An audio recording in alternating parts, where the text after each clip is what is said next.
Welcome to the Master Passive Income Show. My name is Dustin Heiner, and I'm here to help you learn how to quit that JOB, that just overbooked job, by investing in real estate rental properties, by having Airbnbs. And that's why I have my awesome guest on today to show us all about Airbnbs, basically having short-term rental properties and utilizing them and renting it out per day as opposed to a year, because normally with rental properties we have year-long leases. So I am super excited to have my guest on the show who is an expert at Airbnb. Leisa Peterson, thank you so much for being on the Master Passive Income Show. Thank you for having me. I'm so happy to be here. So I'm really excited about how Airbnb is another way to have generating income in for your business, for your family, having passive income. And it's a different type of rental property in a sense where it's obviously you're renting out the house, but you're renting it out per day and you make more money per day. That's why hotels make so much money. They rent it out per day and make more money. So talk to us about how you got started at Airbnb and what was the process of like making that switch to say, you know what, I'm going to jump in and actually have people rent it out on a day-to-day basis. So I definitely love Airbnb and the whole structure of the business because it gives us an ability to make probably about 3 times on average as much as when we're renting out full time. So that speaks to people. They're going to want to pay attention to this conversation. And it's not without extra work. Like, let's be really clear. There's more work involved, but there are lots and lots of different ways to structure your business.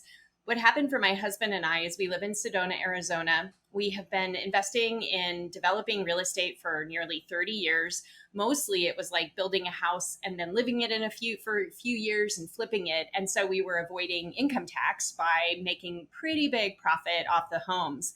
When we got to Sedona, we realized we wanted to stay, and we had the good fortune of realizing that on our property, we had space to build a second house. And because my husband's a general contractor, we were able to build that second home. So a guest house of about 600 square foot for about $90,000. And one of my good friends at the time was renting on Airbnb in Venice Beach. And we started doing some numbers, and she started showing me how I could get an estimate of what we'd be able to rent this property out on by just going into the Airbnb databases, starting to see what people were charging on a nightly basis for a property of this size. And once I started looking at the numbers, that's when the big aha came, because we weren't sure how we were going to use that property. But let's put it this way. If you can build something or invest in something for $80,000, $90,000 and be creating an income stream of $40,000 on average a year, that's a no-brainer, right? Like, totally amazing. And so once I got the message, it was like, okay, let's make this happen. The other piece of it is you got to be good at what you're doing. Like, there are lots of people out there that aren't very good Airbnb hosts, and we did not want to be that. Like, we figured if we were going to invest our time and energy, we needed to learn the craft. And that ended up having me get my friends who were really successful hosts on Airbnb to start to train me while we were building the house, so that when it was finished, we would be ready to go. And there was actually some work involved, and we can talk about that, but that's how we got started. That was about 4 years ago. Every single quarter since then, we've been a super host. We got so excited about it that we're now in the process of building 2 more houses, a main home and a guest home, because that can cash flow at over $100,000 a year. And again, a $500,000 or $600,000 investment to get that kind of return, it pays for itself in a few years. Like, it's kind of unbelievable. And I'm in the West. Not all of your listeners are in these expensive markets like we are. So I think it's helpful to just notice that I'm used to dealing with big numbers. We lived in Tahoe before we came to Sedona, and it's a different way of thinking when you're in a resort, really, preferred community of how you make those numbers work. And it's a different business model. I mean, it's another great business model. I personally like to have maybe 80% of my portfolio or rental property business in long term and about 20% being in a short term, because you make a lot of money. Now, I personally live on all of the passive income from every single one of my properties, and I love long term because it's steady, it's predictable. I know it's going to be coming in, which is fantastic. Now, short term rental properties, you make a lot more, but you like you said, there is more work involved. There's more things that you either need to worry about or even just do in like cleaning up after somebody. But you could also make it automated, which I know you can do that. Now, that one property, That sounds absolutely amazing. If you could put in eighty to $90,000 and in 2 years get your investment back, and then every year after that, that's incredible. It, is that normal, or is that something that's like this was a good circumstance because you had the land, you were able to build this? And what are your thoughts about other people doing Airbnb, just buying a house and doing Airbnb? So you're right. Because my husband is a contractor and he can build these properties, our dynamics are different. But just because they're different doesn't make it like out of reach for other people. The other thing that I read maybe a year or so ago, as we were deciding if we were going to build this next home or the two homes, was someone who invests in a Taco Bell. They would invest anywhere between $1 and $2 million to get a franchise for a Taco Bell. And they would expect for the income of that Taco Bell without them doing anything, right? Passive income, they're managing it, but they've got a manager of the Taco Bell. They'd expect revenue of about $80,000 to $100,000 for that investment. So let's even work from that kind of assumption, because even though in my case I can invest $500,000 or $600,000 into a property, including the land, because my husband's building it and we're really good at watching the expenses, and that home is going to create income of over $100,000 a year.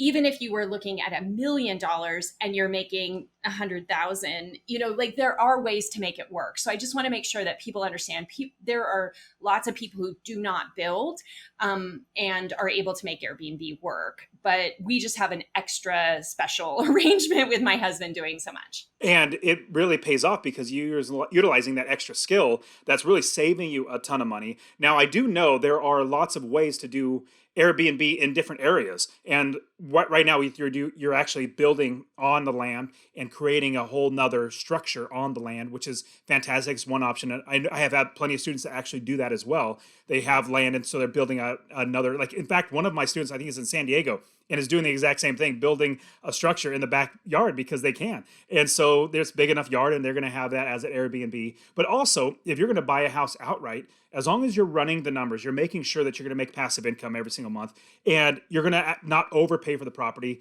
you're actually going to be doing really well because, like I said, you're renting it out per day as opposed to per year. I mean, really what it comes down to, mostly by the month. Because, if you're going to rent a house out, normally a normal rental, if you buy a 3-bedroom, 2-bath, you might rent it out for $1,200 to $1,300 a month, maybe $1,500. If it gets a little higher in certain areas, at low as maybe $1,000 a month. But if you were to do that in Airbnb or short-term versus long-term, if you do a short-term rental, you're probably going to make $2,500, maybe $3,000, right? Like you said, it's at least 2 to 3 times what you would normally make. Now, that's to say that with long terms, you have really fixed expenses. You have very relatively low expenses. Now, I know in short-term rental properties, you have more expenses. You might even have, employees or somebody that's actually going to be doing the work, cleaning it out. Talk to us about expenses, because that's something that I guess, as we are buying a property, we always want to know what expenses are going to be so that we can account for it and account for our income, how much we should be able to rent it for, and then figure out how much we can make. So what about expenses? What expenses should we look for when we're starting an Airbnb property? So the things to be considering, first off, is your insurance policy is going to be a big deal, because depending on what's allowed, what your insurance company understands you're doing, and how they're going to charge for that. So there could be additional expenses for that. That's small in comparison to the biggest one, which is going to be your cleaning expenses. Like if you're going to do those expenses, or you have a family member who's going to do them, that's one thing. But if you're going to be paying for those expenses, you need to have a really good idea of how much it's going to cost you and how much time it's going to take for them to properly clean the home. Because, we'll probably get into this, but like, not finding hair in the home is a really big deal. Okay. I can see that. Yes. If you don't have someone who can clean at that level of precision, then you've got a problem, and your business is not going to be a super host, and people are going to complain. And so the hardest thing to do is make sure that you've got a cleanliness standard that is consistent and reliable, and allows you to go away or at least check on the property when somebody new is coming in. So for us, it's nice to have everything right here, right where we live, because we can check on it, right? So if we've got 3 properties that are being rented out right in the same location, we can go and check those before people come in, or we can have somebody else do that. But That's a big issue. And cleaning expenses are really interesting. I will say this: people often complain when they go to Airbnbs and they see the cleaning expense. But what we have seen is what you're able to actually pass on to the consumer and what you're actually paying are not the same thing. You actually pay more than what they're even charging you, which is kind of shocking. It depends on where you live, but in a market like Sedona, people are charging $30, $35 or more an hour to clean a home. And if it takes 4 hours or 3 hours to even clean a small space like our 600 square foot home, it adds up fast. And most people will not pay $100 cleaning fee. So you're only able to maybe charge $65 and you're covering the difference. And I've seen this in Venice Beach. I've seen it in Sedona. I've seen it in other places. So don't just assume that the cleaning fee is what people are charging in your market. It might be actually more than that. You're going to have to do some research. Does that help? That's a great point. I never thought about that because whenever I go to Airbnb, I usually think, "Oh my goodness, I'm only staying here one night and I got to pay $100 cleaning fee." Like it's double the price of what I want to pay. And so, but I completely understand now, especially in different areas where people charge more per hour. They are living in a more expensive place, a more expensive area. Their expenses are higher, so they have to charge more, and the going rate is higher. That's a great point. What other expenses could we account for? Because I know like some places offer coffee. One I know a really big one, like they had like wine there if you wanted wine, shampoo, soaps, detergent, all that sort of stuff. Like what other things that should be? Is there like a percentage we should go off of, or is it just kind of come and go of like a certain property we should have soap, other ones we shouldn't? What are your thoughts? Yeah, we do provide. I mean, things have changed during COVID, so there's not as much being provided as there was overall. But yes, we provide coffee, we provide soap, we provide shampoo. But what we noticed after COVID is people stopped using those things and they prefer to bring everything themselves. And, that will change over time. But yes, there are additional expenses depending on what kind of amenities you're going to provide. You also have, more maintenance on average. You're going to have more things that a handyman might need to come and help you with, if depending on how handy you are. You will need to be replacing sheets on a regular basis. You'll be replacing towels on a regular basis. The water in Arizona is very hard. And so we notice that the towels get worn out. The sheets get a little bit of red hue if we're not careful. And so things like always white sheets. That's like number one. Don't buy anything else, like white sheets and darker towels, like gray towels, and then throw away white towels that if people wash their face and makeup gets on it, that you can just throw those towels away. And so you kind of start to create a system of like, these are my go-tos. Costco towels are amazing. And so are their sheets. They're pretty reliable. And you just start to have those additional expenses. But we go to Costco anyways, and we'll just buy those things, put them on a separate charge, and then be able to keep track of those expenses. And, at the end of the year, it doesn't seem like that much. I think we probably spent on that small property, maybe once you're up and running, it's probably $2,500 a year per property for that kind of stuff that you're buying, cleaning supplies and all the stuff that you've got. It's not a huge expense, but if you're not prepared for it, then it would be a surprise. So, yeah. Yeah. Now, is there some way that you can kind of ballpark the expenses? Give me an example. So, when I'm doing a long-term rental property, I'm seeing, okay, I know in a given year, I'm probably going to have some expenses that are going to have to fix a toilet, or, a door jamb comes apart or something. I have to fix that, like just general repairs. And I would probably venture to say 5 to 10% of the rent per month. I would say, I just tell everybody, save that, set it aside for a rainy day, for things that need to be prepared. Do you have any suggestions like that? Is there any way we could ballpark it? Is there any way we could kind of get as fine-tuned as possible so we know how much each month that's going to cost us? Yeah, that's interesting, because I would actually say it's right around there in the 10. And if you're already estimating 10, then I would add another 5% on. But it's not, at 40,000, I just backed into what we're spending. And this is once you're up and running, and, because that's going to be more of the maintenance. I'd say 5% more than what you're already doing would be a safe number. So 15%.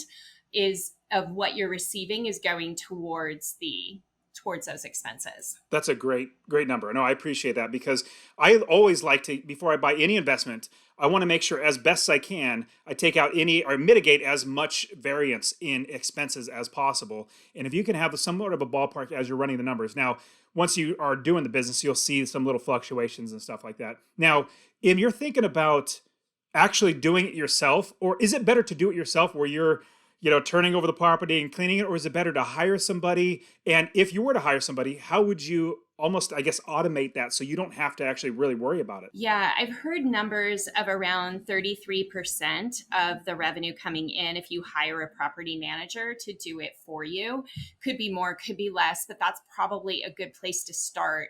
So I think it's a decision of like, what's that worth to you? Is it worth keeping that additional money? And that's on top of those expenses. So you could be looking at maybe 50% of the revenue going into your pocket. And some people, that's not going to be an acceptable solution. So they want to keep more of that management. The other thing that I will say is there are ways of keeping the time involved down. So let's say you're hiring your cleaning person, you've got your handyman available. The third thing that is the most time consuming of everything is you're not in charge of marketing your property. What you are in charge of is actually communicating with the travelers and making sure that they understand the process of what's going to happen when they check in and how do they get in and what happens if there's a question. And I have noticed a big movement of people hiring in the Philippines to have, especially if you have multiple Airbnbs where they're all being managed, all that communication is being done by a centralized service. Now that's where you start talking about a far less expensive alternative than 33%. Because if you're paying somebody $10 or $15 an hour to manage, multiple properties for you in the Philippines, or maybe some of these companies are just doing this and they're just going to give you a flat rate, I would encourage you to look at those sorts of options before you just say, I have to get a property manager, because you might be able to piecemeal it together and save money. That's a great idea. I'm thinking that as you're building your business, if you're getting one or two properties, it might be good to, number one, do it yourself so you can understand the business model, understand what questions are going to come up so you can answer the questions. And then as you grow and scale, you get to 5 properties, definitely 10 properties. You want to put in place automated processes and even hire people like virtual assistants. I know there are a lot of Airbnb hosts or people that own short-term rental properties. What they do is they hire, like you said, virtual assistants who literally, okay, this property, these are the questions that normally get asked. Here's a copy and paste, and they just write this down, or copy and paste this in an email or the message with Airbnb. Now, if we were to actually do it ourselves, does it take a lot of time? It seems like it would take a lot of time to clean the place, because after somebody gets in, gets out, like you really need to thoroughly clean, especially I know with COVID, which I do want to talk a little bit about COVID, how COVID shut everything down for at least 2 or 3 months of travel. But if you were to clean it yourself, how many hours do you think it would take? Let's just say a normal 1,200 square foot place. How long would it take somebody to clean that? So on average for our 600 square foot place, it's about 2.5 hours. And in our 1,400 square foot house, it was about 4 hours. And sometimes people are meticulous and very clean, but that's like average. So it'd be rare for them to be 5 hours in that 1,400 square foot house, but that gives you a range of it depends on if you have carpet versus hardwood floors. Like there are several details that make it faster to clean. Like if you don't have carpet, you're going to be able to see what you're dealing with, right? And it's faster to clean. And so those are some of the things that we do now. Like if you're going to build a property, you want to make it bomb proof. You want to make it really sturdy and durable and easy to clean. Very little clutter. The less clutter, the faster it's going to be to dust it and clean it. So does that, answer the question? Yeah, that's great. No, I definitely appreciate that, because I know I would not want to go and clean a house after, or me and my wife, but with my kids, I'd be like, yeah, let's go. Let's take you over there. This is your job. This is how you guys are make money. So I think that would be a great way to do this. Now, is short-term rental properties with COVID, it seems like that was, oh my goodness, all of a sudden everything's shut down. Nobody's traveling for at least 2 or 3, maybe more months. And, maybe even possibly cancellations on top of refunds because maybe somebody gave you money. But how did that play out? And are you concerned about that in the future? So I think that it was such a shock. I'm not concerned about it happening again because now we have protocols for it. But we did shut down for the 2 months. What's interesting is we have such a wide network of people who knew that we had those homes. As soon as it happened, we had people reaching out asking if they could rent month to month while COVID was happening. So we only maybe had one home that didn't have much traffic for a month, and then that was it. So we were able to actually fill it in with people who wanted to come and stay in Sedona for a month at a lower cost. And it was more than we would have gotten full time, but less than we would have gotten on the Airbnb. So it was a great test to the fact that if you're in a desirable place, people know your property. We had multiple people reach out and say, oh my gosh, is there any way we could come? And I was like, well, that's pretty cool because we have fans. People love our property. I love that. And you have options. You have plenty of options to be able to do that, especially if you wanted to rent it out for the month. I know people would love to stay. I mean, Sedona is a very desirable area to go to. I mean, it's beautiful up there. When you said your sheets can turn red, I could see why. There's a lot of red around, the rocks and sand and everything like that. Now, having a desirable area like Sedona or Venice Beach or I don't know, Hawaii, that's easy to think, let's just do an Airbnb. Would you suggest somebody doing just a normal city, let's say in the middle of Phoenix, or I don't know, Atlanta or a regular city? Is it good to do Airbnb there as well? My impression is that you could do it anywhere. And the deal is that your most important goal, once you've researched the market and you figure out if the numbers work, and that's not that hard, right? You can go onto the Airbnb and you can see what people are renting properties for in the area that you want to buy a home in. And you can also see, like, does it cash flow positive? Is this going to make sense for the investment? You can do so much research just with your Airbnb app tool. But I would say that the dynamics could change. However, like my in-laws, they used my course to they're in their 70s. They were very intrigued with what we were doing. They took my course and I was like, if anyone can follow this and make it work, then, if they could do it, then anyone could do it. So they did it. And it turned out that there's a Christian college in Redding, California, and people will come from all over the world to spend a month or two going to these classes, even a week at a time, Bethel Church. And so once they started doing it, they would have a steady stream of people wanting to rent their house for a week. And they ended up moving into their RV in their backyard, and they were making about $10,000 a year just renting out their primary house.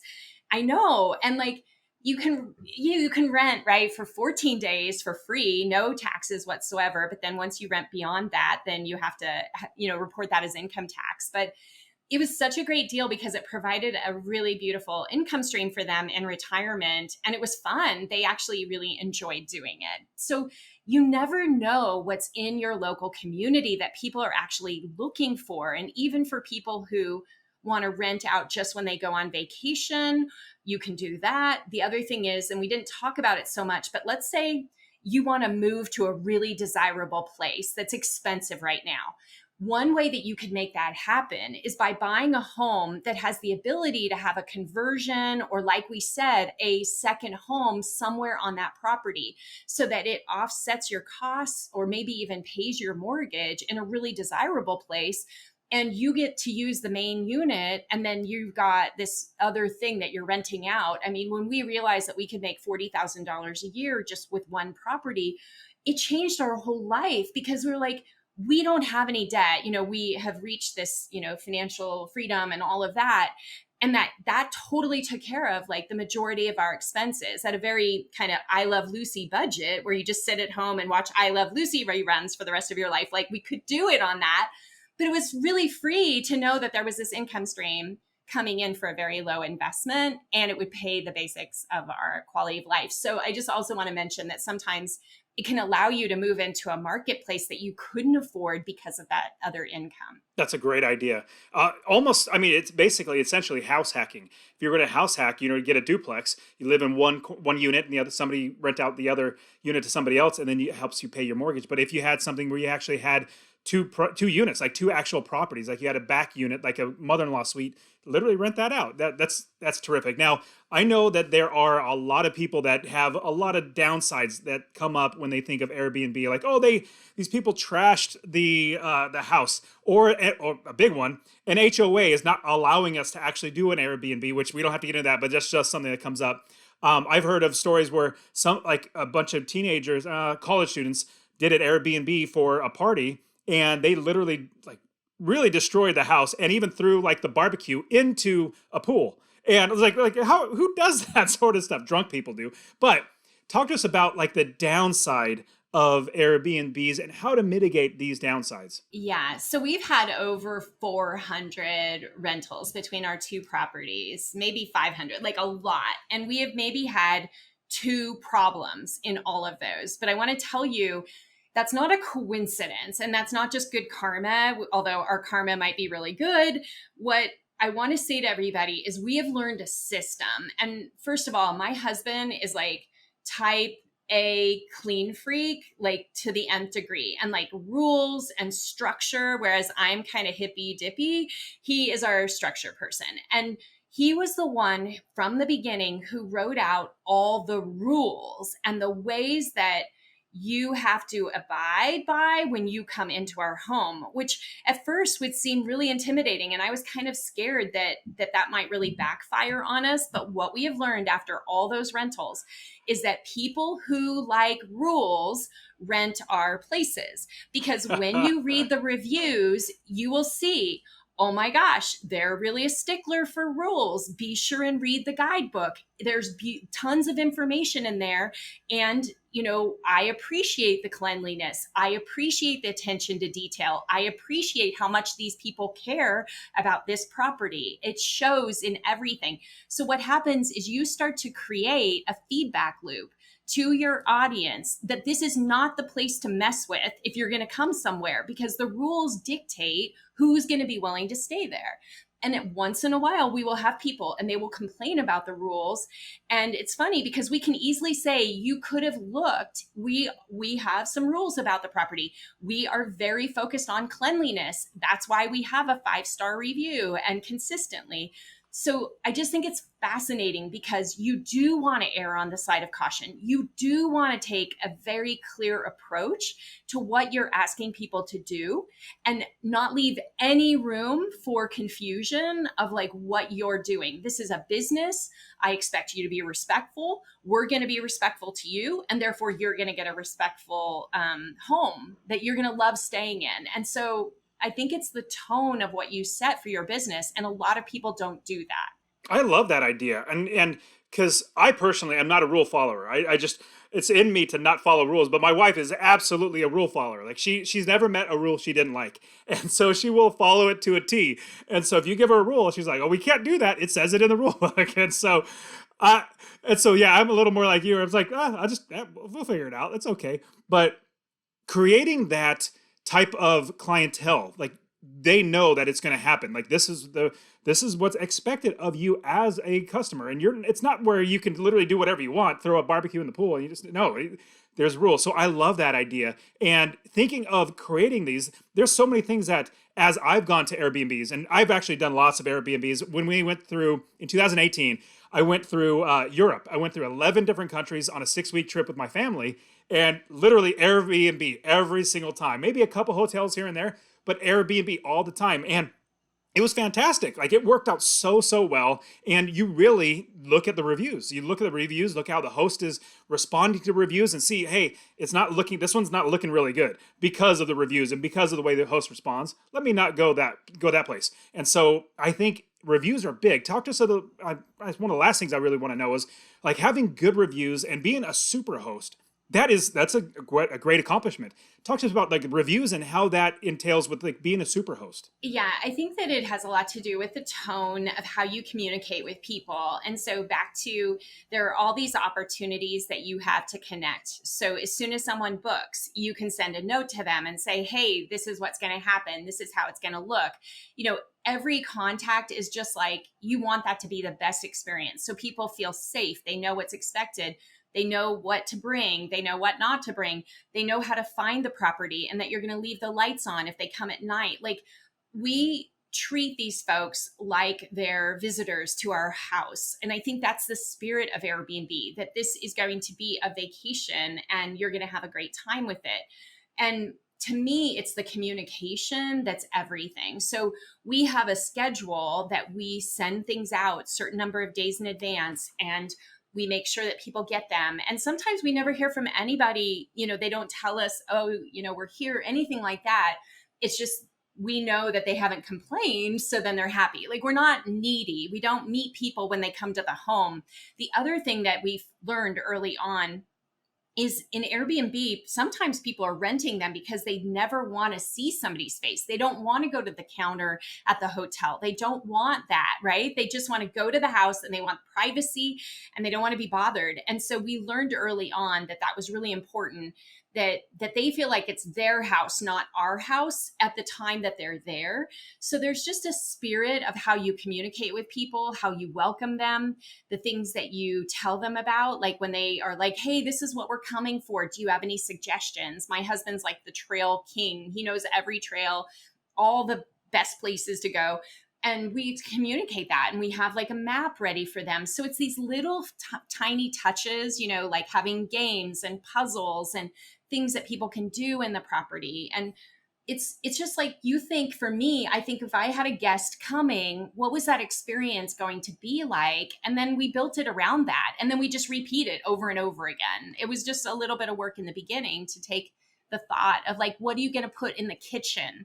Would you be upset if that was missing? Because we love cooking. We love, really using the Airbnb. So I think we're a good host because we thought about those things. Yeah, definitely keeping the customer in mind of what they would want and providing it before they even know that they want it is such a relief. I know I've showed up and it's like, oh, look at, they have, I can't remember what it was, but a couple of times, like, oh, they have that. Oh, that's nice. Like, I appreciate that. They thought that through. So, man, that's great. Now, Leisa, you actually teach a lot of people about how to have financial independence as well as do Airbnbs. You actually have course on that as well. So how can people find you? Because I know they're going to want to reach out to you because you're a great person. Like, you and I are friends in general. We live relatively same city. Like, you're in Sedona, I'm in Phoenix. So, really, really close. But I know they're going to want to reach out to you. So how can they find you? How can they reach out to you? Yeah, so it's probably helpful just to notice that a lot of my work is around mindset, and I use mindfulness practices, and I teach people how to change their mind, going from somebody who lives in scarcity, who thinks, oh my gosh, there's not enough resource, I can't make this happen,